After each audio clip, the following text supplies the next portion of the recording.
Bapak dan Ibu, kembali saya ingatkan, bagi yang belum menyalakan video, silakan untuk dinyalakan karena acara akan segera kita mulai.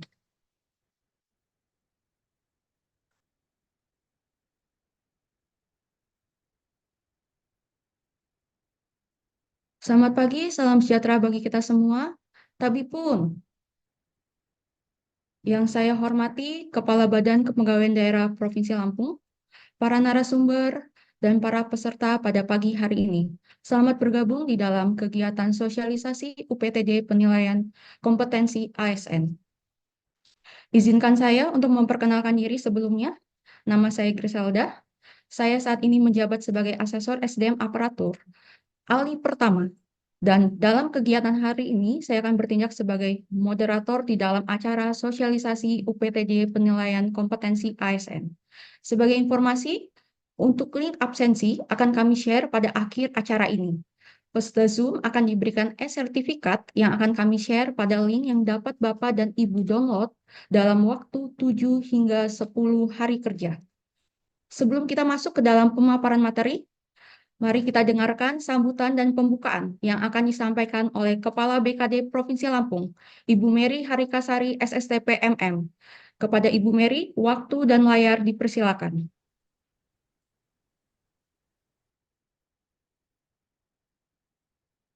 Terima kasih kepada moderator.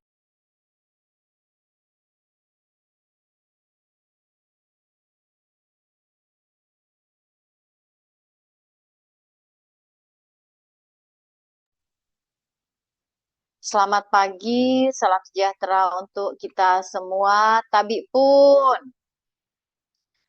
yang saya Betul. hormati rekan-rekan Kepala Sub Bagian Tata Usaha, yang saya hormati rekan-rekan pejabat fungsional yang pada hari ini menjadi salah satu narasumber pada kegiatan. Yang saya hormati rekan-rekan peserta sosialisasi yang berkesempatan hadir pada pagi hari ini. Pertama-tama, mari kita panjatkan puji syukur kehadirat Allah Subhanahu wa Ta'ala, Tuhan Yang Maha Esa, karena pada pagi hari ini, di bulan puasa yang penuh berkah ini, kita masih diberikan kesempatan untuk dapat tetap melaksanakan aktivitas kita sebagai pegawai negeri sipil, di mana pada kegiatan ini kita akan melaksanakan secara virtual terkait dengan kegiatan sosialisasi unit pelaksana teknis daerah penilaian kompetensi aparatur sipil negara di lingkungan pemerintah Provinsi Lampung.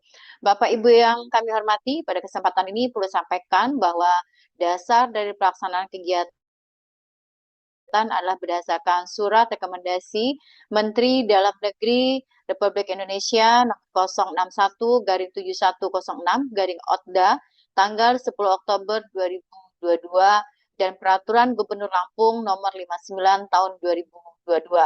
Pada saat ini pemerintah Provinsi Lampung telah memiliki unit pelaksana teknis daerah penilaian kompetensi aparatur sipil negara yang berkedudukan di Badan Kepegawaian Daerah Provinsi Lampung.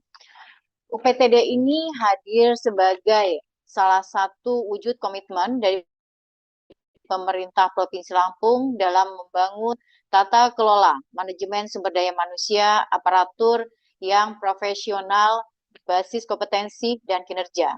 Uji kompetensi yang dilaksanakan tidak hanya sekedar sebagai formalitas, tetapi memiliki maksud dan tujuan yang sangat penting, yaitu dapat mengukur secara objektif kemampuan, potensi, dan kesesuaian kompetensi setiap pegawai dengan tuntutan jabatan yang Bapak Ibu duduki, di mana hasil pengukuran ini nantinya akan menjadi bahan pengambilan keputusan dalam pengembangan karir dan kompetensi ASN yang ada di lingkungan pemerintah Provinsi Lampung. Pada saat ini, uji kompetensi memiliki manfaat yang sangat besar bagi kita sebagai selaku ASN di lingkungan pemerintah Provinsi Lampung. Yang pertama, dengan melalui uji kompetensi, pegawai dapat dipetakan kekuatan dan keunggulan yang dimiliki, sekaligus dapat diketahui area yang masih perlu diperbaiki dan ditingkatkan. Yang kedua, di mana hasil uji kompetensi ini dapat menjadi dasar untuk menyusun rencana pengembangan diri baik melalui pelatihan, coaching, mentoring, maupun dalam bentuk pengembangan kompetensi. Dan yang ketiga, kita sebagai pegawai yang memiliki potensi dan kinerja yang baik Uji kompetensi menjadi pintu untuk mendapatkan kesempatan dalam pengembangan karir atau pengembangan strategis lainnya. Harapan kami uji kompetensi ini dapat memberikan ruang bagi setiap pegawai untuk berkembang secara adil berdasarkan kemampuan dan kapasitasnya masing-masing. Bapak Ibu yang kami hormati, bahwa penilaian kompetensi yang dilakukan OPTD, penilaian kompetensi menggunakan dengan metode assessment center, yaitu metode yang terstandar dan telah banyak digunakan di berbagai instansi, yang memanfaatkan berbagai alat ukur, simulasi, dan wawancara untuk memperoleh gambaran menyeluruh tentang kompetensi pegawai. Hasil uji kompetensi ini bagi pemerintah Provinsi Lampung tidak hanya berhenti sebagai suatu data, tetapi akan menjadikan suatu dasar dalam berbagai kebijakan strategis kepegawaian, di mana hasilnya nanti pertama digunakan untuk dapat memetakan potensi dan kompetensi pegawai, sehingga dapat diketahui siapa saja yang siap untuk dikembangkan dan siapa yang membutuhkan intervensi dalam pengembangan lebih lanjut. Kemudian yang kedua, sebagai penyusun program pengembangan pegawai yang lebih terarah dan tepat sasaran, dengan adanya pendidikan, pelatihan, maupun dari penugasan yang telah Bapak Ibu lakukan selama menjadi pegawai. Kemudian yang ketiga, dijadikan sebagai salah satu pertimbangan utama dalam proses perencanaan suksesi dan penyiapan kader-kader pemimpin di masa depan. Dan yang keempat, menjadikan sebagai salah satu landasan dalam membangun talent pool, yaitu bank data pegawai yang terintegrasi dalam sistem informasi manajemen talenta. Dengan adanya pemetaan ini, kita tidak hanya dapat menempatkan orang yang tepat pada posisinya, tetapi juga memastikan bahwa setiap jabatan yang diisi oleh ASN itu memiliki kompetensi, profesional, dan mampu memberikan kontribusi yang nyata dalam memberikan pelayanan publik. Ini menjadi salah satu inti dari manajemen talenta, yaitu dalam mengelola, mengembangkan, dan menempatkan talenta yang terbaik yang dimiliki oleh suatu organisasi dalam mencapai tujuan pembangunan nasional. Bapak Ibu yang saya hormati, pada kesempatan ini perlu kami sampaikan juga bahwa kita sudah memiliki suatu aplikasi talenta, yaitu Bertapis, di mana hasil dari uji kompetensi yang Bapak Ibu nanti lakukan, yang pada saat ini sedang kami lakukan juga, itu akan kita masukkan ke dalam suatu aplikasi bertapis, yaitu talenta, di mana setiap pegawai ketika sudah melakukan uji kompetensi akan ditempatkan ke dalam netbox sesuai dengan hasil uji kompetensi Bapak Ibu semua. Tentunya ini merupakan salah satu kemajuan dari pemerintah Provinsi Lampung, bagaimana pemerintah Provinsi Lampung akan menerapkan sesuai dengan amanat dari undang-undang dan melaksanakan meritokrasi sehingga kita dapat melaksanakan dari manajemen talenta. Bapak Ibu yang saya hormati, saat ini saya menyampaikan bahwa UPTD penilaian kompetensi telah aktif melaksanakan kegiatan penilaian kompetensi sejak tahun 2024 hingga saat ini, di mana telah dilakukan uji kompetensi untuk golongan 3C sampai dengan golongan 4A yang ada di lingkungan pemerintah Provinsi Lampung yang kita lakukan secara bertahap. Dan harapan ini tentunya menjadi butuh bantuan dari Bapak Ibu semua ketika kami menyampaikan surat kepada OPD untuk dapat mendorong aparatur sipil negaranya, pegawai-pegawainya untuk dapat harus mengikuti uji kompetensi ini. Karena ini harus dilakukan sehingga kita dapat melakukan pemetaan dan dapat mengetahui kompetensi apa dari pegawai itu sendiri dan perlu dilakukan intervensi apa dalam rangka meningkatkan kompetensi dari pegawai itu sendiri. Tentu ke depan, seiring dengan potensi UPTD penilaian kompetensi ini, kita sedang melakukan secara bertahap yang akan dilakukan dengan adanya akreditasi yang akan diperluas ke seluruh pegawai yang manfaatnya dapat dirasakan oleh seluruh pegawai. Kami berharap seluruh informasi yang diperoleh pada hari ini tidak berhenti hanya pada peserta yang mengikuti Zoom pada hari ini, tetapi dapat diteruskan dan sosialisasikan ke seluruh pegawai yang ada di OPD Bapak Ibu semua. Mari kita sama-sama membangun budaya kerja yang berbasis pada kompetensi dan kinerja demi terwujudnya pemerintahan yang lebih baik, profesional, dan berdaya saing. Terakhir, saya mengucapkan terima kasih kepada Bapak Ibu semua, kepada narasumber, kepada peserta yang telah berkontribusi dalam kegiatan ini, yang telah menyempatkan waktunya untuk dapat mengikuti Zoom ini, karena ini merupakan Zoom yang sangat penting buat kita semua, yang nantinya akan bermanfaat kita dalam pengisian dari aplikasi bertapis, yaitu dalam manajemen talenta, yang nantinya kita akan menuju kepada manajemen talenta, dan ini tidak dapat kita hindari lagi karena merupakan salah satu amanat dari undang-undang. Demikian Bapak Ibu yang saya hormati, yang bisa saya sampaikan dengan mengucapkan Bismillahirrahmanirrahim secara resmi membuka kegiatan sosialisasi unit pelaksana teknis daerah penilaian kompetensi ASN di lingkungan pemerintah Provinsi Lampung.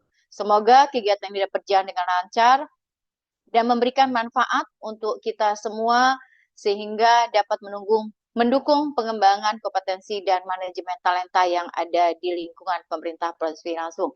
Tentunya kegiatan ini tidak dapat berjalan tanpa adanya bantuan dari Bapak Ibu semua, sehingga dapat kita lakukan uji kompetensi kepada seluruh pegawai yang ada di pemerintah Provinsi Lampung yang kita lakukan secara bertahap. Saya akhiri, wassalamualaikum warahmatullahi wabarakatuh. Waalaikumsalam.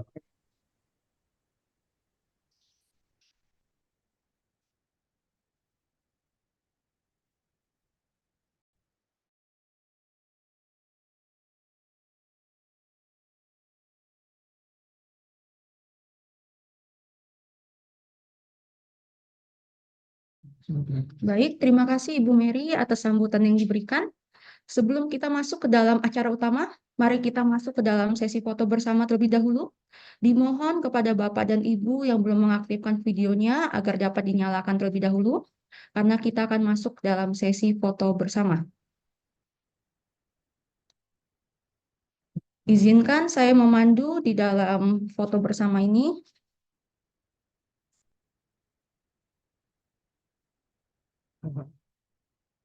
Tujuh.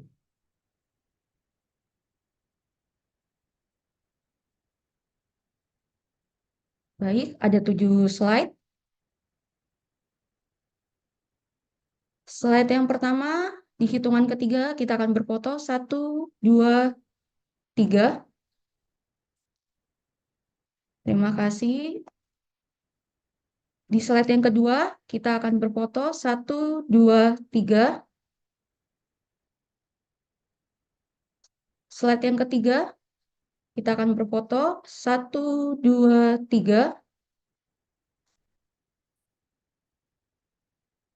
Slide yang keempat, kita akan foto. 1, 2, 3.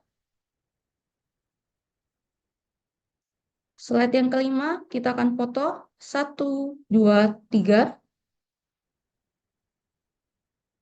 Slide yang keenam, kita akan foto. 1, 2, 3. Slide yang terakhir, kita akan berfoto. 1, 2, 3. Baik, terima kasih Bapak dan Ibu untuk kesempatannya. Sekarang kita akan masuk ke dalam inti kegiatan kita pada hari ini, yaitu sesi pemaparan yang akan diberikan oleh dua narasumber kita. Pemaparan yang pertama akan diberikan oleh narasumber kita, yaitu Bapak Irfan Alpindo, SIPMM, yang saat ini menjabat sebagai Kepala UPTD Penilaian Kompetensi ASN. Pak Irfan akan melakukan pemaparan terkait penilaian kompetensi ASN. Kepada Bapak Irfan Alpindo, waktu dan layar kami persilakan.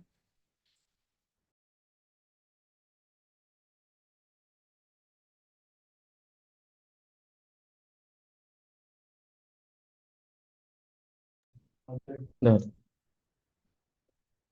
baik, terima kasih kepada Mbak Sperda selaku moderator pada hari ini. Saya izin scan screen pada dahulu.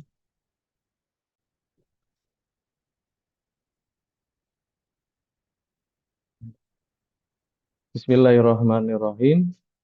Assalamualaikum warahmatullahi wabarakatuh. Alhamdulillahirrahmanirrahim. Allahumma sholli ala Muhammad wa ala ali Muhammad. Rabbi shrah sadri wa yassir li amri wahlul 'uqdatam min lisani yafqahu qawli. Rabbi zidni ilma warzuqni fahma. La ilaha illa anta subhanaka inni kuntu minaz zalimin. Baik Bapak Ibu yang saya hormati, marilah kita bersyukur kepada Allah Subhanahu wa taala yang sampai dengan hari ini masih banyak begitu nikmat yang diberikan kepada kita, terutama nikmat sehat, nikmat waktu luang, sehingga pada hari ini kita bisa hadir mengikuti kegiatan Zoom terkait dengan UPTD Penilaian Kompetensi ASN. Salawat dan salam selalu tercurah kepada junjungan kita Nabi besar Muhammad Sallallahu Alaihi Wasallam yang kita harapkan kelak syafaatnya di yaumil akhir. Yang saya hormati Ibu Kepala BKD, yang saya hormati para pejabat pengawas, pejabat fungsional, pejabat pelaksana, dan Bapak Ibu yang hadir mengikuti Zoom pada hari ini. Perkenalkan, nama saya Irfan Alvindo selaku Kepala UPTD Penilaian Kompetensi ASN yang diamanahkan sejak tahun 2024 bulan Januari sampai dengan saat ini. Jadi sedikit cerita terkait dengan riwayat UPD Penilaian Kompetensi ini dibentuk pada tahun 2023 berdasarkan dari rekomendasi Mendagri tahun 2022 dan Peraturan Gubernur Lampung pada tahun 2022. Jadi pada saat ini UPTD Penilaian Kompetensi telah berjalan kurang lebih setahun 3 bulan dan alhamdulillah kemarin pada tahun pertama kami melaksanakan tugas telah bekerja sama dengan BP POM RI dan melaksanakan uji kompetensi terhadap pejabat pelaksana di lingkungan pemerintah pelaksana terutama yang golongan 4A. Dan selanjutnya pelaksanaan uji kompetensi yang dilaksanakan oleh asesor yang dimiliki oleh pemerintah Provinsi Lampung telah dilakukan sebanyak sampai dengan bulan ini sudah 6 kali pelaksanaan penilaian terhadap pejabat pelaksana di lingkungan pemerintah Provinsi Lampung, terutama yang golongan 3C. 3C sebanyak kurang lebih 140 orang. Alhamdulillah kemarin telah berjalan dengan lancar dan kedepannya akan terus kami kembangkan terkait dengan penilaian PTD kompetensi ASN ini. Karena kami mohon dukungannya terhadap teman-teman karena pembentukan ini dalam setahun terakhir memang masih banyak kendala, masih banyak kekurangan sehingga ke depan akan terus ditingkatkan guna mendukung yang namanya kebijakan pusat dalam pembentukan data profil kompetensi ASN. Baik Bapak Ibu yang saya hormati, bahwa dasar dalam pelaksanaan penilaian kompetensi ini adalah yang pertama adalah Undang-Undang Nomor 5 Tahun 2014 sebagaimana telah diubah menjadi Undang-Undang Nomor 20 Tahun 2023 tentang ASN. Yang kedua adalah Permenpan 38 Tahun 2017 tentang Standar Kompetensi Jabatan. Yang ketiga Permenpan RB Nomor 3 Tahun 2020 tentang Manajemen Talenta ASN. Dan yang keempat adalah PKBKN Nomor 6 Tahun 2019. Yang menjadi rujukan adalah yang nomor 3 dan nomor 4 karena di sini standar kompetensi ASN diatur secara rinci yang diperjelas di Perka BKN tahun 2006 tahun 2019. Adapun dasar pelaksanaan penilaian kompetensi adalah yang disebutkan dalam Undang-Undang Nomor 5 tahun 2018 adalah dengan adanya sistem merit ke depan tidak ada lagi pemberian terhadap kinerja pegawai itu berdasarkan dengan ras, suku, agama, dan lain sebagainya. Tapi berdasarkan dengan kompetensi yang dimiliki dari setiap ASN. Nah, makanya dari penilaian kompetensi yang akan dilakukan akan memperoleh kompetensi dari setiap pegawai yang akan nanti dibuat dalam data profil kompetensi ASN. Yang selanjutnya di Undang-Undang 20 tahun 2023 bahwa dalam salah satu manajemen ASN adalah pengembangan talenta dan karir dilakukan dengan mempertimbangkan kualifikasi dan kompetensi. Jadi kompetensi memang menjadi tolak ukur ke depan dalam pengembangan manajemen karir ASN. Dan diatur lagi dalam PP 11 tahun 2017 bahwa salah satu kriteria sistem merit adalah memiliki manajemen karir yang terdiri dari perencanaan, pengembangan pola karir, dan kelompok kerja suksesi yang diperoleh oleh manajemen talenta. Jadi Bapak Ibu itulah dasar kenapa penilaian kompetensi ini harus diselenggarakan terutama di daerah karena untuk mendukung program dari atau kebijakan yang diatur dalam undang-undang.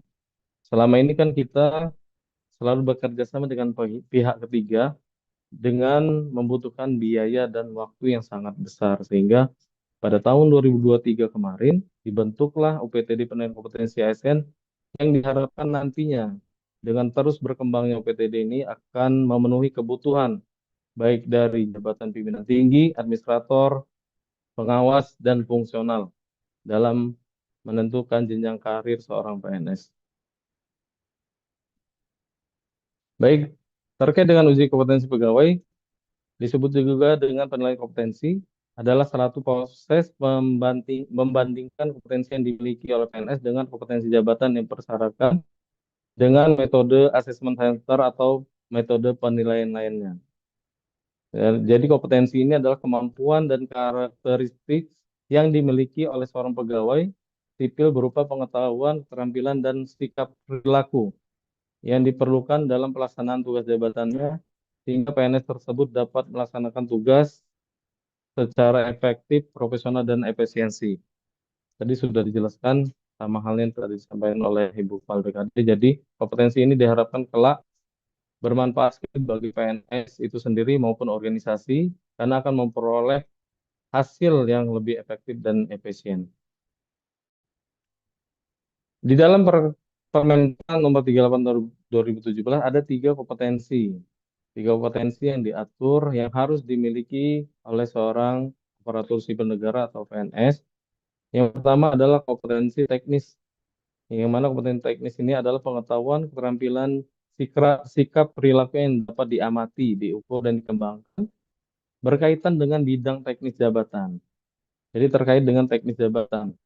Terkait kompetensi teknis ini biasanya sesuai dengan peraturan ini dibentuk oleh daerah masing-masing. Jadi nanti ditetapkan oleh PPK setelah mendapatkan persetujuan dari Mendagri.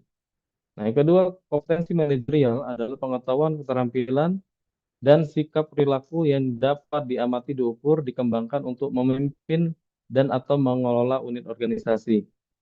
Dan yang terakhir adalah kompetensi sosiokultural, adalah pengetahuan keterampilan dan sikap perilaku yang dapat diamati, diukur, dan dikembangkan terkait dengan pengalaman berinteraksi dengan masyarakat majemuk.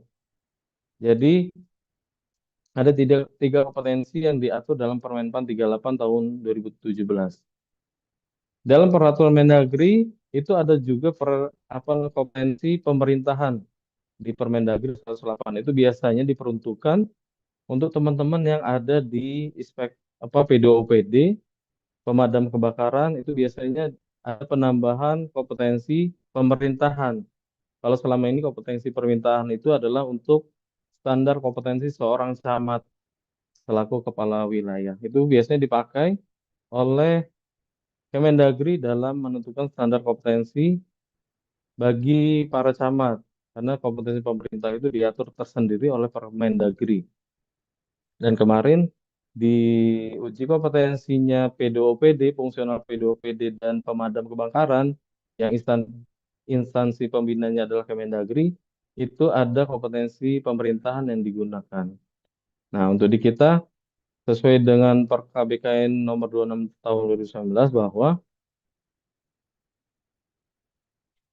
kompetensi yang digunakan hanya kompetensi manajerial dan sosiokultural, sedangkan kompetensi teknis ini biasanya nanti diuji oleh seorang pansel, karena kewenangan dari asesor hanya kompetensi manajerial dan sosial kultural yang dipakai dalam penilaian kompetensi ASN.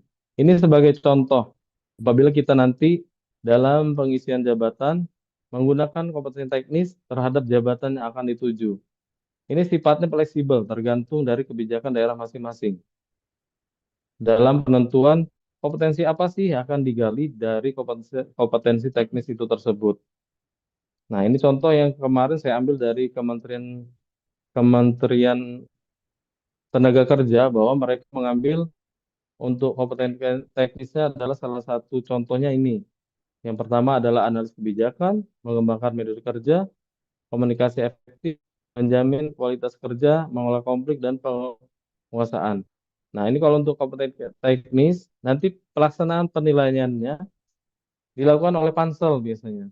Karena untuk kompetensi atau bisa juga dibentuk dibentuk tersendiri di luar dari SK-nya asesor. Karena untuk teknis itu memang bukan ranahnya para asesor yang menguji kompetensi manajerial dan sosial kultural. Ya, makanya nanti akan dibentuk terpisah.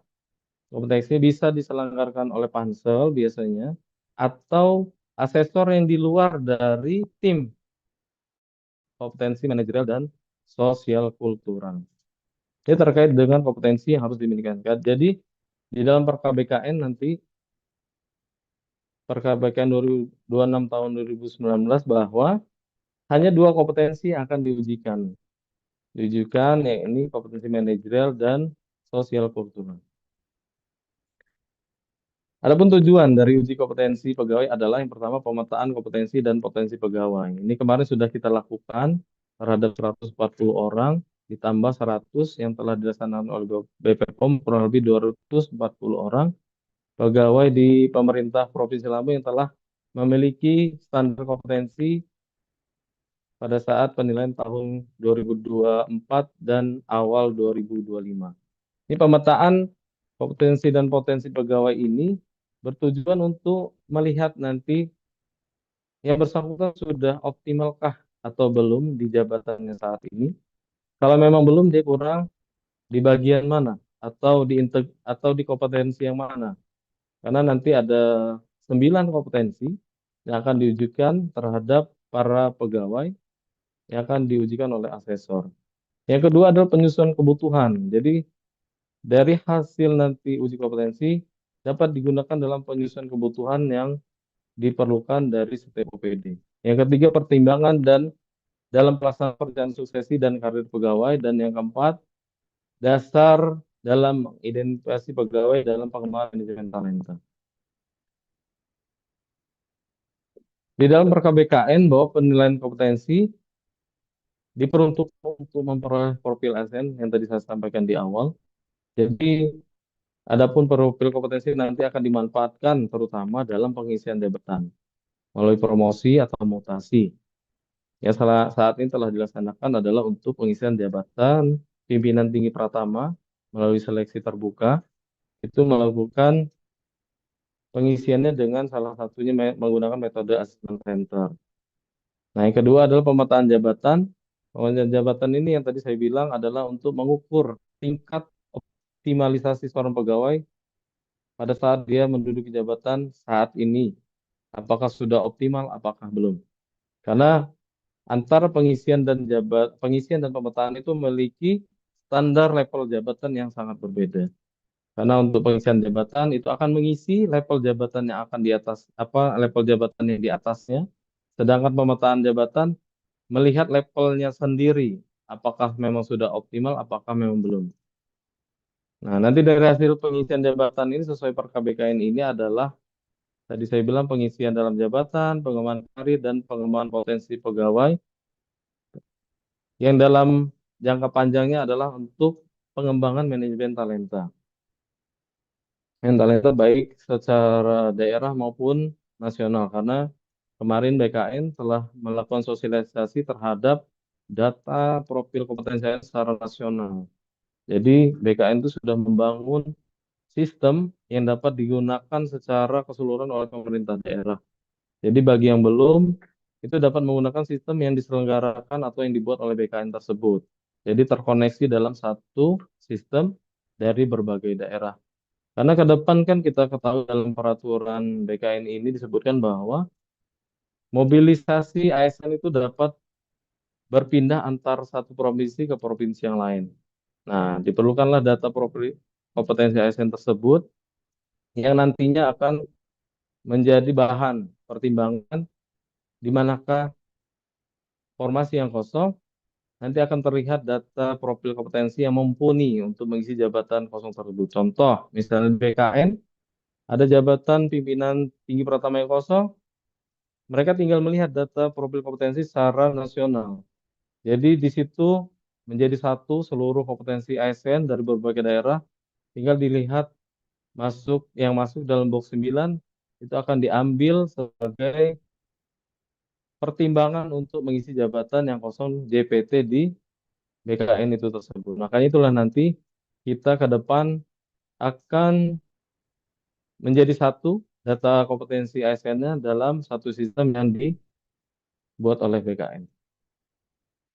Nah, adapun metode yang dipakai adalah dalam penilaian kompetensi adalah metode assessment center yang merupakan metode yang paling akurat dibandingkan metode yang lain, kurang lebih hampir 70% keakuratannya, sehingga assessment center dipilih sebagai metode yang digunakan yang paling akurat dalam pengukuran suatu jabatan. Karena metode assessment center itu memiliki keunggulan dalam pelaksanaannya karena satu orang peserta itu dinilai oleh beberapa asesor dengan metode yang berbeda-beda, sehingga keakuratan hasil itu lebih terjamin, sehingga apa yang nanti menjadi tolak ukur atau level jabatan yang diharapkan akan terbaca sesuai dengan hasil dari baik wawancara maupun simulasi yang akan digunakan. Makanya metode assessment center ini memiliki multi metode. Yang disebut dengan multi metode itu adalah tidak hanya satu alat ukur yang digunakan. Jadi seperti yang kemarin contoh teman-teman yang sudah melaksanakan penilaian kompetensi ASN itu dilaksanakan dengan 2 metode dan 1 psikotes. 2 metode itu antara lain 1 wawancara kompetensi ASN terkait dengan manajemen manajerial dan sosial kultural, dan 1 analis kasus sama halnya juga terkait dengan manajerial dan sosial kultural. Jadi satu peserta nanti akan dipegang oleh asesor yang menangani wawancara. Dan peserta tersebut juga dipegang dengan asesor yang lain yang menangani dengan masalah analis kasus. Nanti dari hasil kedua asesor tersebut didapatkan dalam asesor meeting yang nantinya hasilnya akan diargumentasikan dari masing-masing asesor dari hasil baik dari hasil wawancara maupun dari hasil simulasi analis kasus. Itulah nanti yang dibilang dengan multi metode atau alat ukur yang berbagai macam jenis. Yang kedua adalah diperankan oleh beberapa asesor. Jadi satu peserta itu dapat dinilai oleh beberapa asesor sehingga hasil hasil dari asesor satu dapat diperdebatkan dengan asesor satunya sehingga memperoleh hasil yang memang akurat terhadap jawaban maupun hasil analisa dalam analis kasus. Itulah nanti yang akan dirapatkan dalam asesor meeting oleh para asesor. Makanya assessment center dibilang metode yang paling akurat karena itulah multi metode dan beberapa asesor yang akan menilai dari setiap peserta ASN yang akan mengikuti uji kompetensi. Nah, ini adalah alat ukur yang digunakan. Yang kemarin kita gunakan, tes psikologi yang pertama itu menjadi kewenangan dari fungsional psikolog. Jadi nanti ada tes psikologi untuk tahap awal. Yang kedua ada simulasi dari asesor. Nah, simulasi ini ada kurang lebih 6 simulasi. Jadi untuk metode yang akan kita gunakan, karena kita masih dalam tahap pengembangan, metode yang digunakan adalah metode sederhana yang menggunakan hanya 1 simulasi dari 6 yang tersedia dalam ketentuan per KBKN. Jadi tes psikologi yang pertama, yang kedua analis kasus yang kita pilih dalam simulasinya. Yang ketiga adalah wawancara. Jadi wawancara ini harus dilakukan karena merupakan bagian yang tidak terpisahkan dalam assessment center. Jadi simulasi yang diambil adalah analis kasus. Karena kita masih menggunakan metode sederhana bagi OPT yang baru terbentuk, sehingga simulasinya cukup 1 yang digunakan, teman-teman. Jadi analis kasus yang kita pilih ini menjadi bahan salah satu alat ukur yang digunakan dalam penilaian kompetensi ASN kemarin. Bisa juga nanti ketika level kita sudah naik, itu menggunakan metode sedang yang dipersyaratkan simulasinya minimal 2. Jadi nanti bisa analis kasus dan presentasi kah, atau intray, atau professional meeting, atau diskusi kelompok dan role play itu minimal 2. Nah, sedangkan untuk JPT itu minimal kompleks metode yang digunakan itu harus menggunakan 3 simulasi yang akan dipakai dalam pelaksanaan penilaian kompetensi assessment centernya. Jadi 3 untuk penilaian terhadap JPT. Kalau untuk administrator cukup 2 simulasi dan untuk pelaksana atau pengawas hanya cukup 1 simulasi. Ini tergantung dari nanti metode yang akan digunakan dari OPT itu sendiri karena metode ini tergantung dari akreditasi nanti. Tadi disampaikan oleh Bu Kaban bahwa tahapan akreditasi ini menjadi tolak ukur metode apa yang akan digunakan dalam penilaian ke depan. Karena kalau masih sedang atau sederhana itu belum bisa menilai untuk JPT. Baru eselon 3 ke bawah.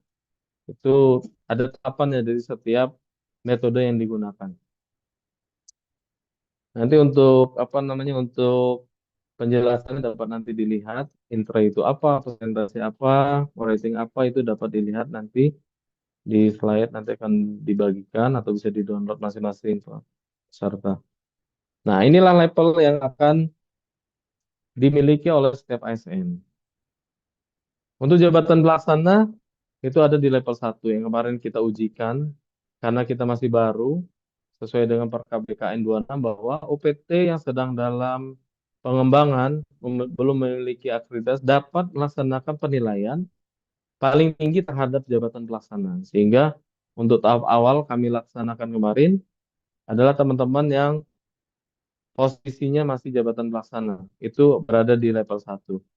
Dan itu juga tujuannya, tadi yang kita sampaikan bahwa tujuan kita melaksanakan uji kompetensi kan ada 2, satu pengisian jabatan, satu pemetaan. Nah, untuk kemarin kita hanya baru untuk pemetaan pegawai, untuk melihat nanti di mana letak kekurangan dan kelebihan sehingga yang bersangkutan belum optimal atau sudah optimal di jabatan itu sendiri. Nah, lain halnya dengan promosi. Nanti kalau misalnya pelaksana akan promosi ke jabatan pengawas, itu harus memenuhi level 2. Karena standar pengawas adalah level 2. Tetapi nanti untuk pengisian jabatan pengawas melalui uji kompetensi itu diatur lagi, nunggu turunan dari Undang-Undang 20 tahun 2023 karena untuk aturan yang saat ini yang sudah fix melaksanakan hukum adalah promosi yang ke JPT Pratama. Yang untuk administrator pun itu berdasarkan PP 11 memang sudah disebutkan harus memiliki kompetensi manajerial, sosial kultural, tapi dalam pelaksanaan masih belum secara serentak dalam pemberian promosi terhadap pejabat pengawas yang akan naik ke jabatan administrator. Itu terkait standar kompetensi jabatan. Nanti sedangkan untuk pejabat pengawas yang akan naik ke eselon 3 ke depannya itu harus memiliki standar kompetensi 3 dari standar kompetensi 2 yang sudah dimiliki dari setiap pejabat pengawas.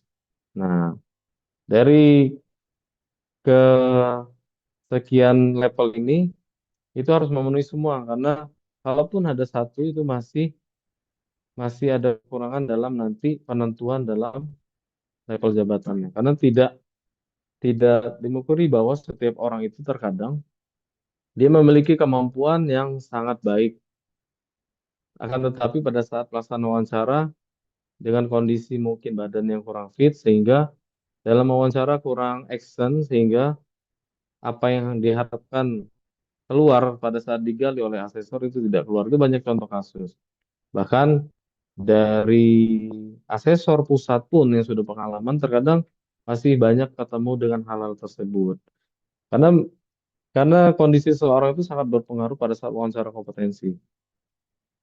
Kompetensi pada saat wawancara kompetensi itu sangat berpengaruh karena akan menentukan dari hasil yang akan nanti disampaikan oleh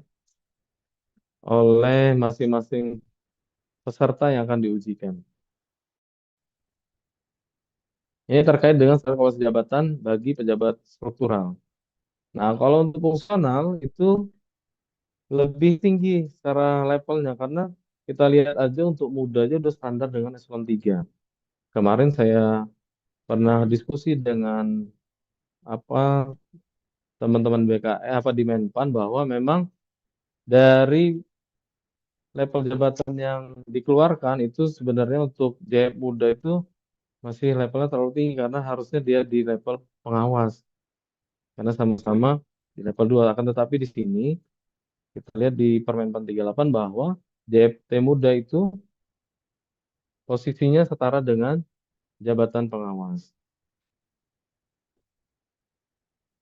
Makanya nanti akan ditinjau kembali kemarin informasi dari Menpan bahwa akan dilihat kembali karena level muda ini harusnya agak turun sedikit setara dengan pengawas. Akan tetapi kita lihat nanti apa tindak lanjut dari sosialisasi kemarin di Bea Cukai di Kemenq itu pernah disampaikan oleh Pak Suharjoyo bahwa level muda ini terlalu tinggi terkait dengan level jabatannya. Tetapi untuk saat ini masih kita gunakan standar yang ada sesuai dengan Permenpan 38 tahun 2017. Nah, ini terkait dengan level-level penjelasannya bahwa dalam level 1 itu terkait dengan pemahaman, biasanya masih berkutat pada diri sendiri, belum bisa berpengaruh pada orang lain, itu terutama di level staff. Jadi baru bisa mendalami diri sendiri, terkait integritas, komunikasi itu masih perannya hanya untuk diri sendiri, belum bisa dapat mengajak untuk lingkungan sekitar. Nanti pada saat dia di level 2 atau setara dengan pejabat pengawas itu sudah mulai bisa mengajak rekan-rekan atau di bawahnya untuk sama-sama mengikuti ketentuan, misalnya contoh integritas itu sudah bisa mengajak teman-teman yang ada di bawahnya atau di sekitarnya untuk sama-sama mematuhi ketentuan yang berlaku. Berikutnya juga dengan level 3 administrator itu bisa lebih besar lagi mengajak lebih banyak, bahkan levelnya lebih indikatornya lebih tinggi lagi, maupun level 4 dan level 5. Nah, ini terkait dengan promosi jabatan. Bedanya dengan pemetaan jabatan tadi saya bilang, untuk skor JPM-nya itu terkait dengan promosi jabatan itu lebih rendah. Kenapa lebih rendah? Karena level yang akan dicapainya adalah level di atasnya. Sehingga untuk JPM-nya dia lebih rendah dari pemetaan. Sedangkan pemetaan kan itu melihat dari optimal tidaknya dia posisi saat ini dia duduki. Itu bedanya. Makanya di promosi itu level apa JPM-nya atau nilainya itu standarnya lebih rendah dari pemetaan yang akan dilaksanakan. Makanya untuk pemetaan yang kemarin kita laksanakan itu standarnya untuk korong optimalnya adalah 78. Sedangkan cukup optimalnya di 78 dan 89. Dan untuk optimalnya ada di angka 90 ke atas. Nah, itu bedanya kemarin pemetaan dan pengisian. Kalau untuk pengisian jabatan itu nanti kan mengapa tadi saya bilang lebih rendah karena nanti untuk mengisi level di atasnya. Contoh untuk pelaksana, untuk mengisi level pengawas itu harus dia bisa naik ke level 2. Makanya untuk JPM-nya dia lebih rendah. Kalau dia level JPM-nya lebih tinggi atau sama dengan pemetaan itu akan sulit bagi seorang ASN untuk dapat promosi atau untuk mencapai standar nilai yang dipersyaratkan untuk dia bisa promosi ke dalam jabatan.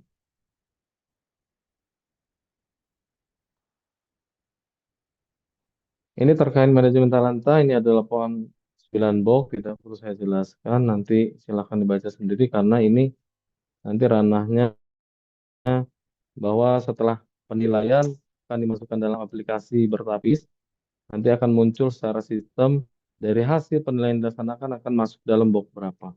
Nanti silakan dilihat ini box 1 sampai dengan 9 dari hasil kompetensi nanti teman-teman akan masuk di mana dan akan direkomendasikan oleh asesor dalam bentuk apa.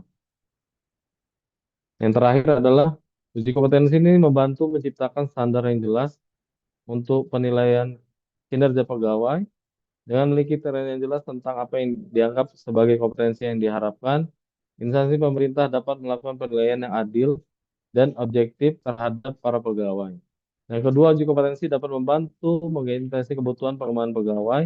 Melalui hasil uji kompetensi ini, instansi pemerintah dapat mengetahui di mana kelemahan dan kekurangan kompetensi yang terdapat dalam ASN tersebut. Dengan demikian, program pengembangan dapat dirancang secara khusus untuk memperbaiki kompetensi yang kurang dan meningkatkan kinerja pegawai. Yang ketiga, uji kompetensi juga dapat meningkatkan akuntabilitas pegawai ASN.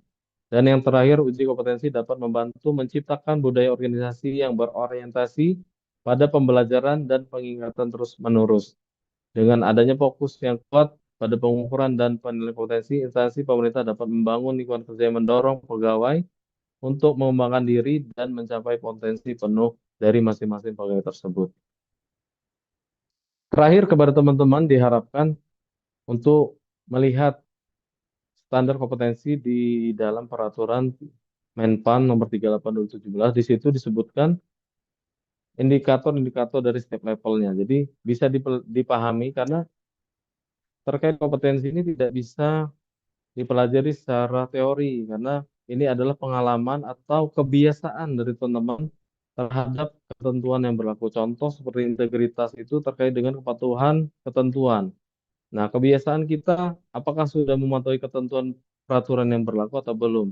Karena sifatnya kompetensi, terutama dalam wawancara nantinya, itu bukan dalam bentuk teori tentang pengertian, tentang tujuan apa bukan, tapi kebiasaan yang selama ini teman-teman lakukan selama menduduki jabatan yang telah berjalan, apakah sudah menjadi kebiasaan yang nanti akan digali oleh para asesor di sesi wawancara. Disitulah nanti kelihatan kebiasaan dari masing-masing. Karena ke depan, apabila nanti sudah terbiasa pelaksanaan, akan terlihat setiap jawaban asesi atau peserta itu apakah dia mengarang atau tidak, nanti akan terlihat dari pengalaman asesor setiap melaksanakan uji wawancara itu akan terlihat karena tidak akan tidak akan konsisten baik wawancara yang langsung ditanya oleh asesor maupun yang akan ditulis dalam analisa dalam bentuk analis kasus. Makanya teman-teman harus bisa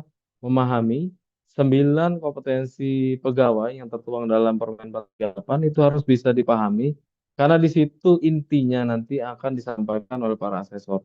Tetapi kalau memang yang bersangkutan tidak kebiasaan atau tidak mempunyai budaya kerja yang baik, itu akan terlihat dari jawaban yang akan disampaikan oleh para peserta atau asesi yang akan diuji kompetensi. Mungkin itu yang dapat saya sampaikan, kurang lebihnya secara teknis terhadap pelaksanaan wawancara dan alih kasus akan disampaikan oleh rekan saya Eka. Secara garis besarnya inilah bentuknya kompetensi yang akan nanti menjadi dasar kita dalam penilaian kompetensi dari setiap pegawai ASN di lingkungan pemerintah Provinsi Lampung. Kami mohon dukungannya karena UPTD ini masih baru. Mohon kerjasamanya terhadap teman-teman nanti yang akan diundang dalam pelaksanaan kompetensi untuk dapat menugaskan peserta atau pegawainya yang akan dipanggil untuk siap setiap jadwal yang akan ditentukan oleh BKD Provinsi Lampung. Karena ke depan profil kompetensi dari setiap pegawai ini sangat penting karena untuk mendukung dalam pengembangan manajemen talenta yang nantinya bermanfaat untuk teman-teman dan organisasi yang ada di lingkungan pemerintah. Terima kasih. Demikian yang dapat saya sampaikan. Lebih kurangnya saya mohon maaf. Wassalamualaikum warahmatullahi wabarakatuh. Saya kembalikan ke moderator.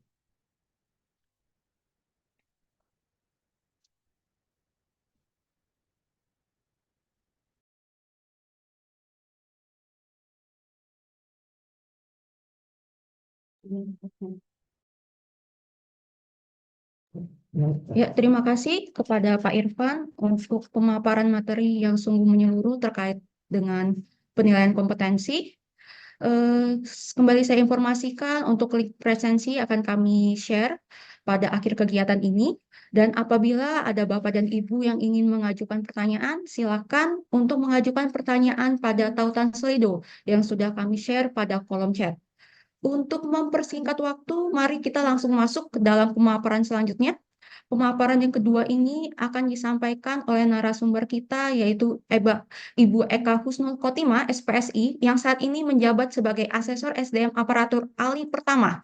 Ibu Eka akan memberikan pemaparan terkait wawancara berbasis kompetensi, atau bisa disebut juga dengan BI, dan juga analisa kasus. Untuk Ibu Eka, waktu dan layar kami persilakan.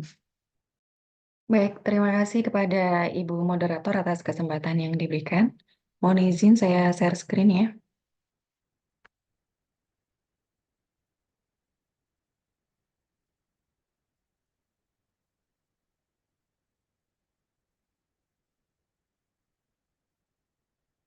Baik, terima kasih pada kesempatan pagi ini. Saya akan sebenarnya menambahkan sedikit ya dari materi yang sudah disampaikan oleh Bapak Kepala UPTD tadi. Sebenarnya sudah cukup lengkap. Ini hanya menambahkan sedikit saja terkait alat ukur yang digunakan dalam metode assessment center, khususnya metode sederhana yang sudah kami lakukan selama ini ya. Pertama, mulai dari wawancara BI dan analisa kasus. Jadi, alat ukur metode sederhana dalam assessment center yang saat ini kami jalankan adalah pertama wawancara BI atau wawancara kompetensi ya, yang biasa disebut seperti itu. Kemudian yang kedua, case analyze atau analisa kasus. Lalu yang ketiga adalah psikotes. Ini sesuai dengan yang ada dalam Permen BKN, Perka BKN, mohon maaf, Perka BKN 26 tahun 2019 ya. Selanjutnya langsung saja untuk wawancara BI atau Behavior Event Interview. Ini merupakan teknik wawancara yang menggali informasi tentang perilaku seseorang pada situasi tertentu. Jadi metode BI ini berkaitan dengan analisis peristiwa masa lalu dengan menitikberatkan pada fakta, contoh dari situasi nyata seperti itu. Jadi mungkin ketika proses wawancara mungkin ada dari Bapak Ibu yang ada di sini pernah ya melakukan penilaian kompetensi ke di UPTD, mungkin sempat berpikir kenapa ya ketika proses wawancara asesor ini kesannya mencecar begitu ya, bertanya begitu secara detail. Karena memang pada wawancara BI ini kami ada teknik khusus ya untuk menggali kompetensi dari masing-masing asesi. Jadi nanti akan ditanyakan eh, mungkin ketika memang ada sebuah proyek akan ditanyakan kapan proyek itu terjadinya di tahun berapa, apa ya peran Bapak Ibu semua, apa yang Bapak Ibu lakukan, itu akan ditanyakan oleh asesor secara mendetail. Jadi itu memang ada tekniknya secara khusus agar nanti kami bisa menilai atau mendapatkan evidence dari setiap kompetensi yang akan kami gali. Dan wawancara BI ini juga akan menggali secara lengkap ya 9 kompetensi yang tadi sudah disampaikan oleh Bapak Irfan, seperti itu. Jadi tipsnya ketika proses wawancara BI, mohon kepada seluruh asesi agar menyampaikan sesuai real saja, sesuai dengan kondisi yang ada di situasi kerjanya, seperti itu. Karena nanti asesor akan paham nih ketika memang asesi mencoba melakukan manipulasi atau mengada-ada begitu ya. Kadang kan ada Kak sesi yang, oh kesannya nanti kalau saya jawab seperti ini nanti buruk nih kesannya. Jadi saya cobalah agar nanti kesannya baik diterima asesor. Itu sebenarnya salah ya. Seharusnya sesuai saja dengan kondisi yang ada karena nanti akan terlihat. Walaupun mungkin ketika proses wawancara asesor tidak mengetahui, nanti pasti pada proses pengolahan data atau verbatim itu akan terlihat kalau memang si asesi ini tidak konsisten dan lain sebagainya. Ini metode yang pertama ya, wawancara BI. Selanjutnya alat ukur yang kedua itu analisa kasus. Nah, analisa kasus ini peserta akan diberikan kasus ya dan diminta untuk memberikan solusi. Jadi sebuah metode analisis kritis terhadap skenario kompleks untuk memecahkan sebuah permasalahan. Analisa kasus ini termasuk salah satu simulasi yang digunakan dalam metode sederhana penilaian assessment center, dan soal ini akan didesain oleh asesor sedemikian rupa agar asesi dapat memberikan jawaban yang nantinya dapat menampilkan kompetensi manajerial maupun sosial kultural sesuai dengan level yang harus dicapai oleh asesi. Misal pemetaan berarti dia di level jabatannya saat ini, kalau misal pengisian berarti levelnya satu tingkat di atasnya saat ini seperti itu.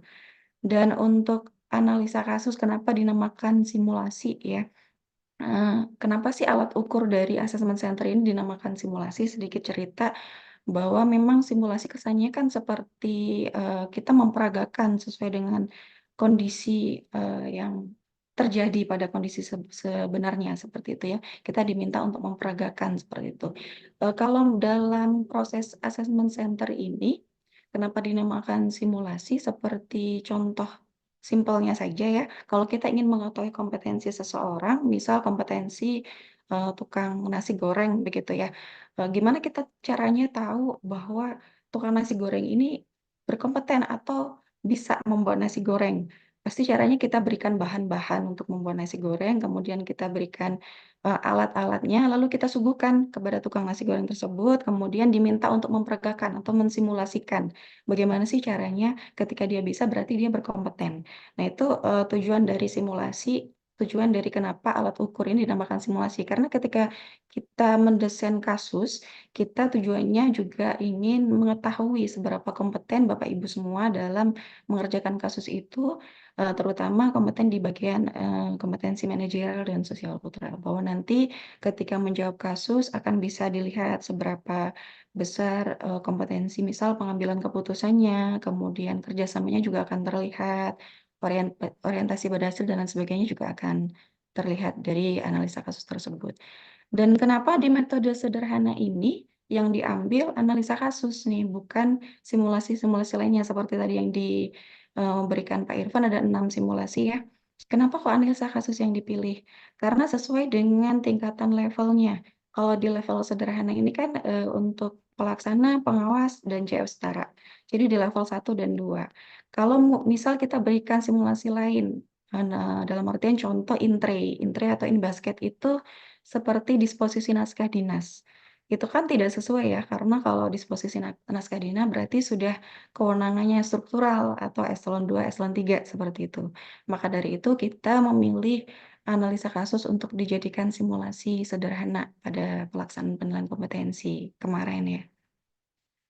Selanjutnya ini psikotes. Nah, psikotes ini ranah dari psikolog nih.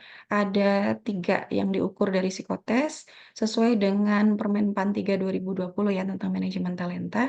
Pertama tes intelijensi atau kecerdasan atau biasa Bapak Ibu yang Bapak Ibu ketahui adalah tes IQ seperti itu ya.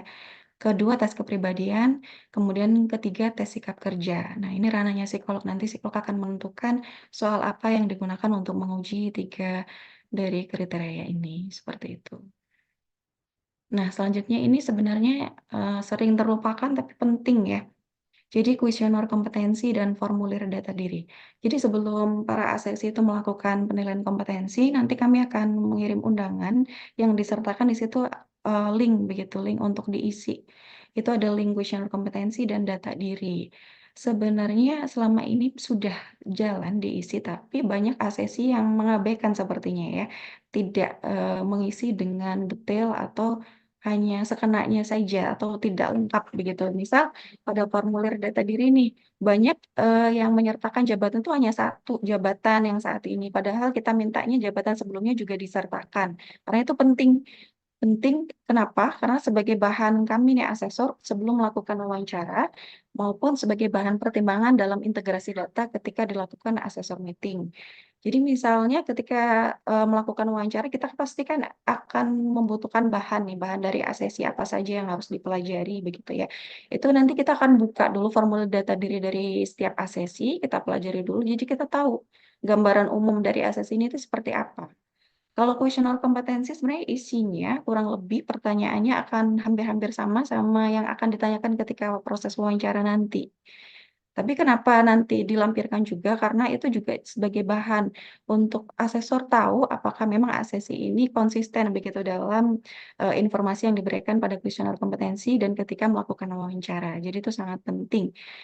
Kemudian, bahan pertimbangan dalam integrasi data ini seperti apa? Seperti ketika kita melakukan asesor meeting itu, asesor berkumpul untuk menyatukan, penilaiannya nih dari masing-masing asesi untuk mendapatkan level utuh dari asesi tersebut, begitu ya.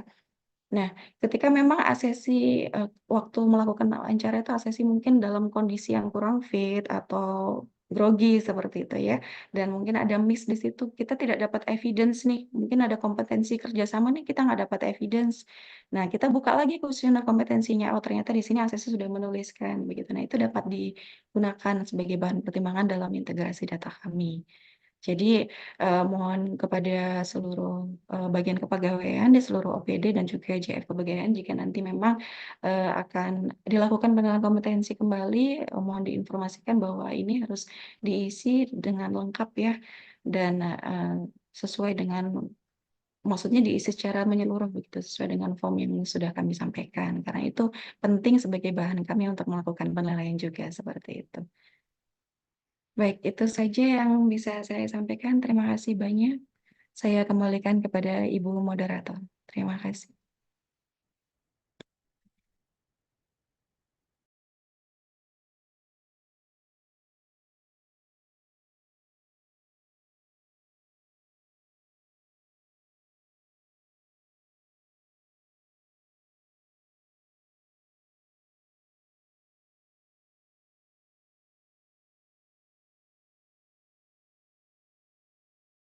Ya, terima kasih Ibu Eka untuk pemaparan materinya.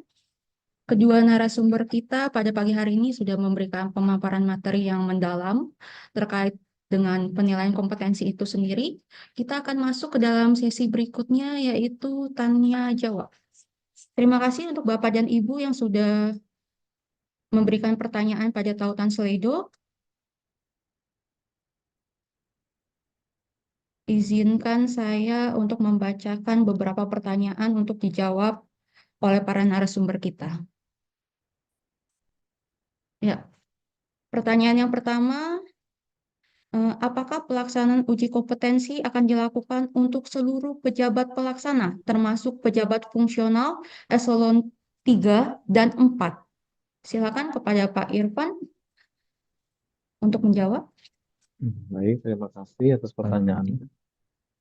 Jadi untuk ke depan bahwa terkait dengan penilaian kompetensi yang akan dilaksanakan untuk saat ini sesuai dengan ketentuan Perkab BKN 26 tahun 2019 bahwa baru dapat dilaksanakan untuk level jabatan pelaksana. Nah, ke depan apabila nanti OPTD penilaian kompetensi telah memiliki akreditasi baik B ataupun A, ke depan akan dilaksanakan juga penilaian terhadap para pejabat, administrator, pengawas maupun JPT kita harapkan. Karena tujuan dari pembentukan dari UPT sendiri adalah salah satunya untuk mendukung terkait dengan sistem merit maupun nanti seleksi terbuka yang akan dilaksanakan dalam pengisian jabatan JPT, administrator maupun pengawas. Sedangkan untuk saat ini UPTD penilaian kompetensi baru dapat diperbolehkan diperuntukkan untuk para pejabat pelaksana. Jadi akan dilaksanakan kepada seluruh jabatan pelaksana karena semua ASN akan memiliki data profil kompetensinya masing-masing ke depan. Jadi secara bertahap karena kondisi asesor maupun sarpras yang belum mumpuni sehingga kemarin kita laksanakan dalam pelaksanaannya setiap tahapannya baru bisa maksimal 30 orang. Karena kalau mau lebih dari itu butuh makan waktu terhadap hasil penilaian yang akan dibuatkan dalam bentuk laporan. Sehingga pertanyaannya tadi bahwa akan diselenggarakan terhadap seluruh pejabat pelaksana akan tetapi dilakukan secara bertahap. Sedangkan untuk fungsional masih menjadi kewenangan pemerintah pusat atau instansi pembinaannya masing-masing. Sehingga apabila teman-teman yang akan naik jenjang maupun akan duduk dalam jabatan fungsional itu masih menjadi kewenangan dari instansi pembinanya masing-masing. Karena itu tertuang dalam peraturan Menpannya masing-masing dari setiap jabatan fungsional atau yang terakhir adalah Permenpan 1 tahun 2023. Mungkin itu terkait pertanyaan yang pertama. Kemudian kita lanjutkan pada pertanyaan yang kedua. Ini seperti saran mungkin ya, uji kompetensi di Polisi Kehutanan hanya dilaksanakan oleh Kementerian Kehutanan. Mohon agar ada pelaksanaan uji kompetensi Polisi Kehutanan. Mungkin Pak Irfan, silakan untuk tanggapannya. Ya. Jadi untuk saat ini kan memang tadi saya bilang bahwa untuk fungsional itu menjadi kewenangan dari pemerintah pusat.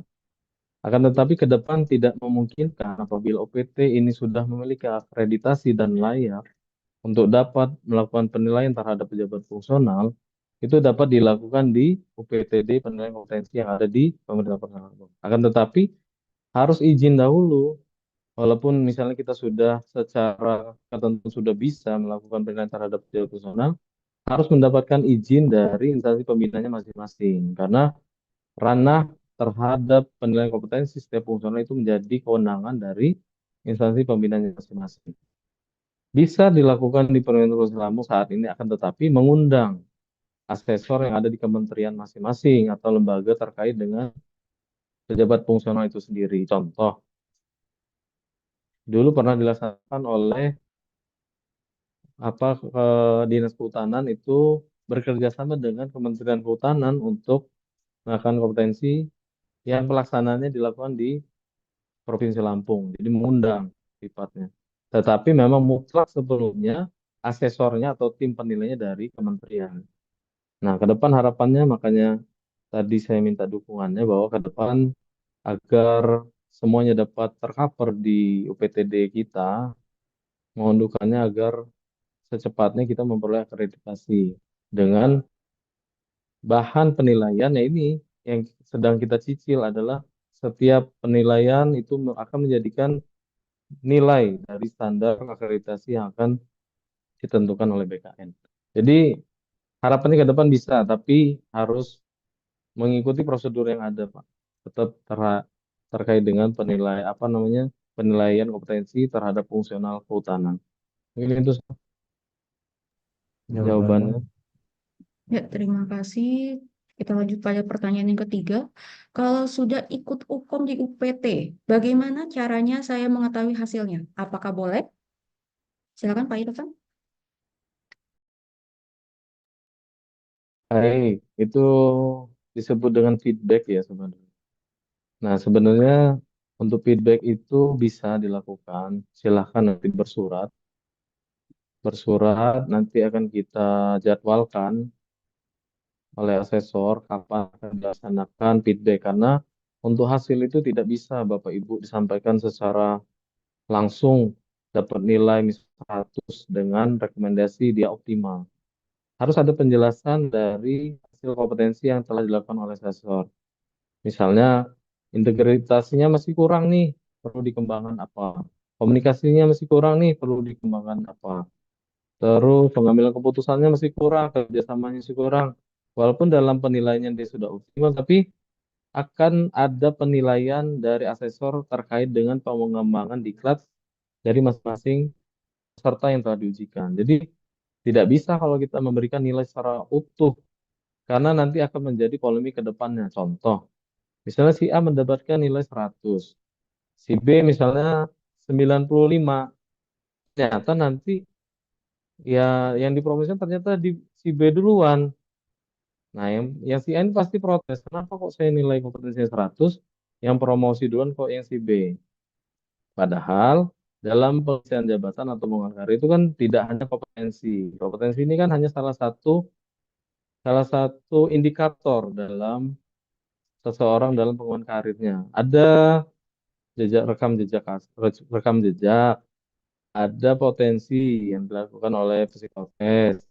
Itu ada formasi yang memang harusnya kosong itu yang ada. Jadi kompetensi ini bukan mutlak menentukan seseorang ketika nilainya optimal itu langsung bisa dipromosikan, itu bukan. Ada indikator yang lain itu yang nantinya akan dijadikan satu sehingga diperoleh total yang nanti akan total tersebut yang akan dimasukkan dalam sistem bertapis tadi. Nah, tadi yang ada di box-box di slide saya terakhir, nah, nanti dari ketiga misalnya jejak berapa kali dia berapa tahun dia pengalaman di jabatan yang akan diduduki, terus pendidikannya, terus apa namanya rekam jejak yang lain itu akan digabungkan dengan kompetensi dan psikotes yang dilakukan oleh psikolog maupun kinerja terakhir. Nah, itu kan dijadikan satu, baru dimasukkan dalam sistem aplikasi, sehingga muncullah yang bersangkutan dalam box berapa. Kalau dia box 9, ya itu dapat dipertimbangkan nanti diajukan ke pimpinan untuk mengisi jabatan eselon 4 atau eselon 3. Jadi itu. Jadi untuk feedback silahkan kalau memang ingin mengetahui bersurat, nanti akan kita rapatkan dahulu karena feedback ini di provinsi lain pun yang sudah berjalan lama itu juga terkait feedback belum belum ada solusinya. Karena untuk menampilkan langsung dalam misalnya aplikasi Sipedu itu akan nanti menjadi polemik ke depannya terhadap masing-masing PNS karena pasti ngobrol kan, saya dapat nilai berapa, teman saya sebelah dapat berapa, tahu-tahu teman sebelahnya dapat promosi duluan. Makanya itu yang dikhawatirkan. Mungkin itu, Sel.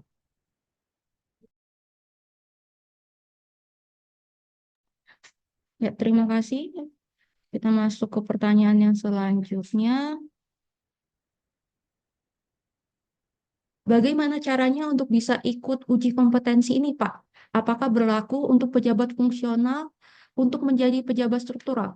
Apakah bisa lewat uji kompetensi? Baik, kalau mau sebenarnya kan pelaksanaan uji kompetensi ini kan kita lakukan bertahap. Jadi ini sudah bergulir kurang lebih 7 tahapan. Yang setiap tahapnya saya bilang tadi kan maksimal 30 orang. Ini sudah kita lihat dari golongan 3C terlebih dahulu. Makanya nanti untuk teman-teman yang belum, kalau dia memang pangkatnya 3C, tinggal ditunggu aja. Kecuali memang kemarin dinasnya sudah dipanggil, akan tetapi yang teman-teman ada yang lewat, silahkan ajukan surat, nanti kita panggil bersamaan dengan tahapan yang berikutnya dengan dinas yang lain. Nanti semua akan dapat, tapi akan dilaksanakan secara bertahap. Sedangkan untuk fungsional, tadi saya jelaskan, fungsional masih menjadi ranahnya kementerian. Jadi untuk fungsional yang akan naik jenjang, mau mengisi jabatan itu tetap menjadi ranah fungsional. Nah, untuk fungsional yang mengisi jabatan struktural itu kan belum bisa. Karena PTD penilaian kompetensi ini masih berada di level sederhana atau belum memiliki akreditasi sehingga UPTD ini baru bisa diperbolehkan untuk menilai pemetaan bagi pejabat pelaksana. Kalau untuk promosi dari fungsional struktural itu juga belum sampai ke situ kewenangan kita karena dari BKN sudah diatur di tadi saya bilang di Perkab BKN 26 bahwa level UPTD yang baru terbentuk itu baru bisa melakukan penilaian untuk terhadap pejabat pelaksana. Selanjutnya, Sir. Baik, apabila ada Bapak dan Ibu yang ingin bertanya secara langsung, bisa untuk raise hand, kami persilakan.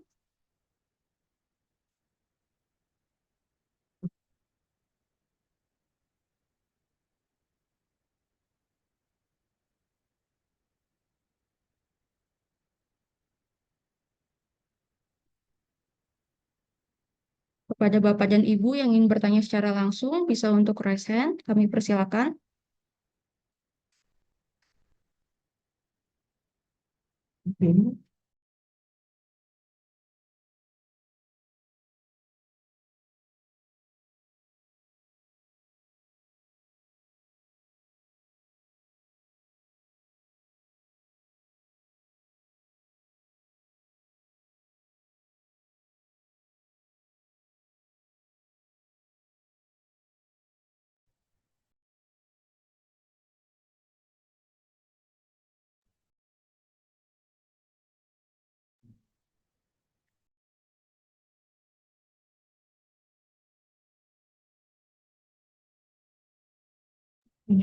Baik, kita ke pertanyaan selanjutnya.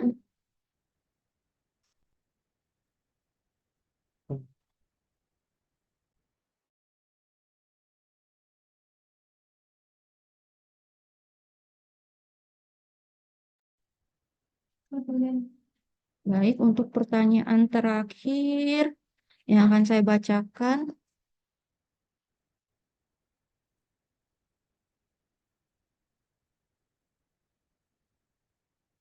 Untuk uji kompetensi ini, apakah juga berlaku untuk P3K? Silakan Pak Irfan.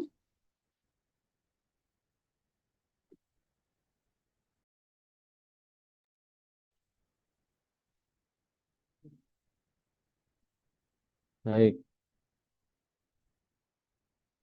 P3K. Eh, terhadap penilaian kompetensi ini, nanti kita menunggu standar kompetensi jabatan untuk P3K. Karena kan kita lihat ini masih diperuntukkan untuk teman-teman yang tapi nanti kalau yang teman-teman yang memang posisinya dia fungsional, itu bisa disamakan levelnya dengan yang ada di per KBKN 2000, per KBKN 26 ini. Karena melihat dari jabatannya itu sama dengan yang PNS. apabila dia fungsional. Tapi kalau dia posisinya struktural, itu nanti akan disamakan dengan jabatan pelaksana kalau dia staf di bagian umum atau administrasi. Kalau untuk fungsional kan memang ranah kita belum sampai di situ ya, belum menjadi kewenangan kita Bapak Ibu. Karena untuk fungsional tadi saya jelaskan bahwa fungsional itu menjadi ranahnya pemerintah pusat atau instansi pembina dari masing-masing fungsional.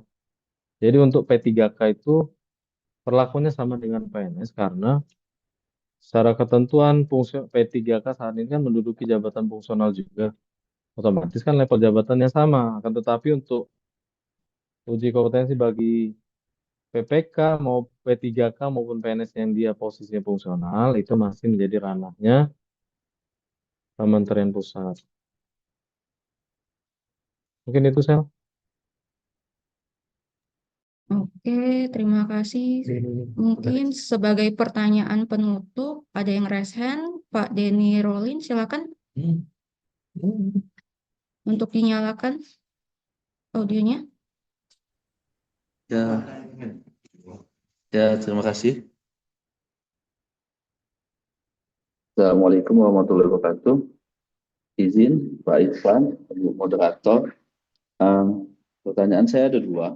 Yang pertama, untuk jenis kompetensinya ya, apakah untuk pelaksana itu kan kita ini kan kerjanya di bidang masing-masing ya. Pasti di setiap bidang masing-masing punya kompetensinya masing-masing.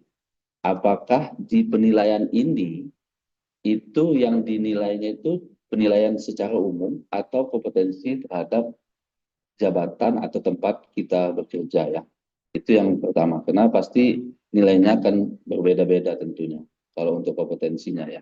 Kalau untuk pelaksana. Terus yang kedua, tadi ada yang saya terkait nilai dari hasil kompetensi ini akan dimasukkan dalam aplikasi ya atau dalam peta kompetensi ataupun 9box seperti itu.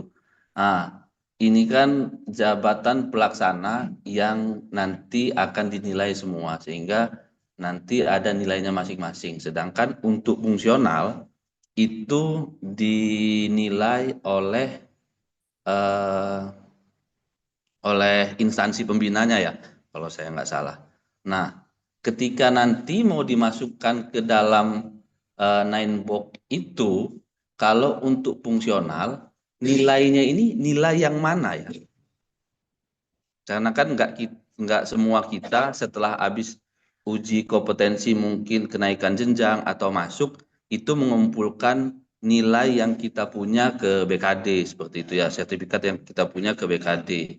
Nah, izin kalau untuk fungsional nilai mana yang digunakan untuk nanti dimasukkan ke dalam sistem atau penilaian 9box ya, kalau saya kurang paham atau pernyataan saya yang salah, karena kita di sini rata-rata kan yang ikut ini banyak fungsional. Mungkin itu dua pertanyaan yang saya bisa sampaikan. Atas perhatiannya saya ucapkan terima kasih.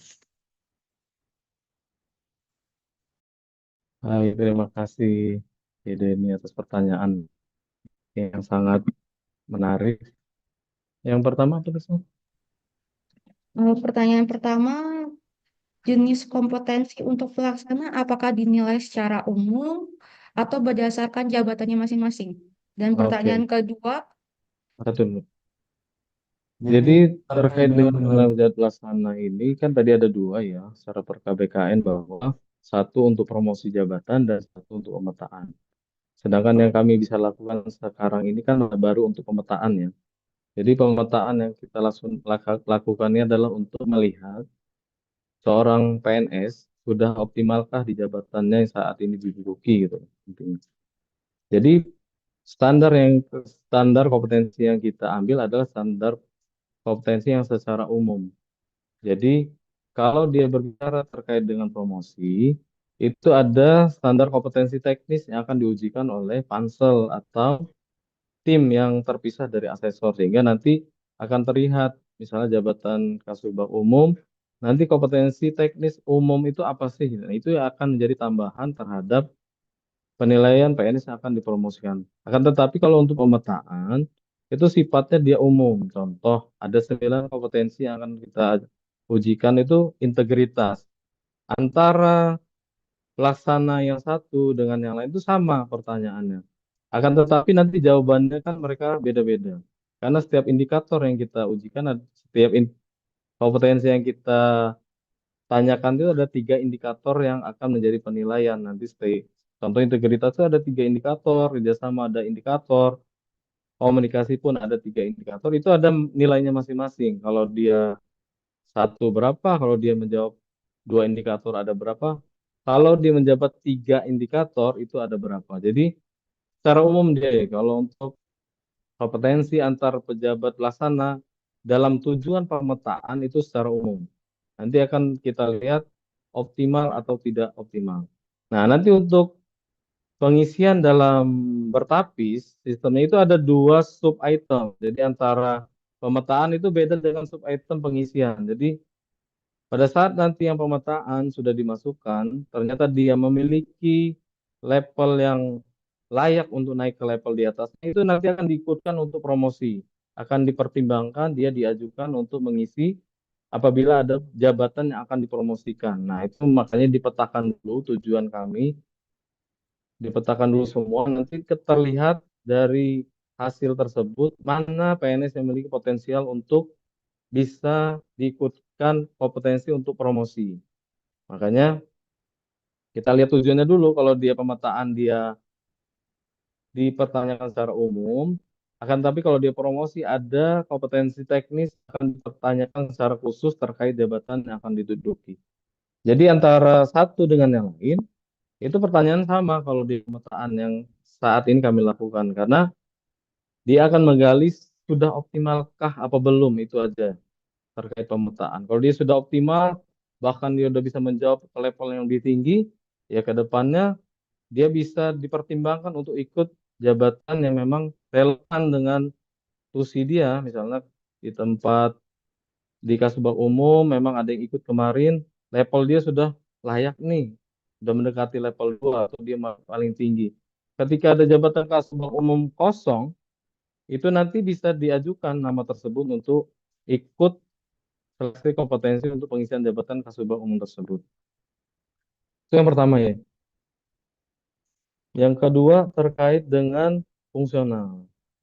Jadi sistem ini kan baru kita bangun terhadap nanti hasilnya untuk pejabat struktural. Jadi untuk fungsional kan memang ranahnya masih Kementerian Pusat ya.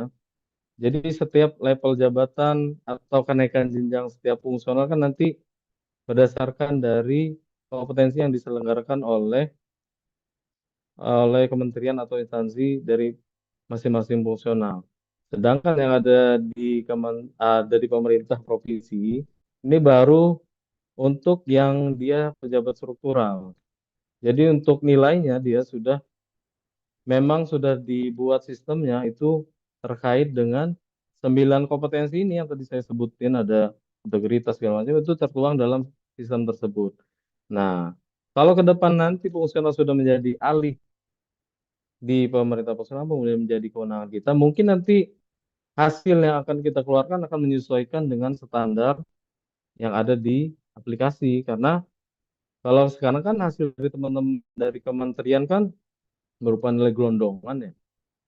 Total standarnya 70, nilai 85 misalnya. Kan hanya itu, kita tidak memperoleh hasil secara rinci dari setiap kompetensi yang telah dipertanyakan. Nah, itu makanya untuk fungsional nanti memang ketika sudah menjadi ranahnya kita, otomatis nanti hasil yang akan kita keluarkan dari setiap asesor itu akan menyesuaikan dengan sistem yang akan dibuat. Bahkan kita akan tahu nih hasil seseorang kan dari awal sampai akhir kita tahu. Otomatis nanti sistemnya akan menyesuaikan dari hasil yang kita akan keluarkan. Kalau untuk saat ini untuk fungsional memang satu memang masih menjadi ranahnya pusat. Yang kedua hasilnya pun kalaupun kita masukkan dia dalam bentuk gelondongan belum tersedia di sistem kita. Mungkin itu jawabannya kurang lebihnya. Baik, terima kasih. Saya ucapkan terima kasih kepada para narasumber yang telah menjawab setiap pertanyaan yang ada.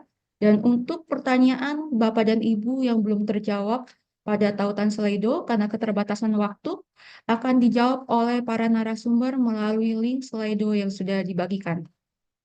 Dan kembali, saya ingatkan untuk rekan-rekan, jangan lupa untuk mengisi link presensi yang sudah di-share pada kolom chat. Link presensi akan ditutup 30 menit setelah acara ini selesai. Dan untuk e-sertifikat dapat diunduh di link yang sudah dibagikan dalam waktu 7 hingga 10 hari kerja. Bapak dan Ibu yang berbahagia, telah kita ikuti bersama rangkaian acara sosialisasi UPTD Penilaian Kompetensi ASN. Kami ucapkan terima kasih yang setinggi-tingginya kepada Kepala BKD Provinsi Lampung, para narasumber yang bersedia memberikan insight bagi kita semua, serta Bapak Ibu peserta sekalian yang telah mengikuti serta berpartisipasi sampai dengan selesainya acara ini. Semoga dengan berlangsungnya acara hari ini dapat memberikan pemahaman lebih lanjut terkait UPTD Penilaian Kompetensi ASN dan juga kegiatan penilaian kompetensi. Atas nama panitia, kami mohon maaf apabila ada kekurangan di dalam penyelenggaraan acara. Akhir kata, saya Griselda selaku moderator, mohon pamit undur diri. Terima kasih, selamat siang, salam sejahtera bagi kita semua. Sampai jumpa di kegiatan Zoom berikutnya. Terima kasih Mas Elda.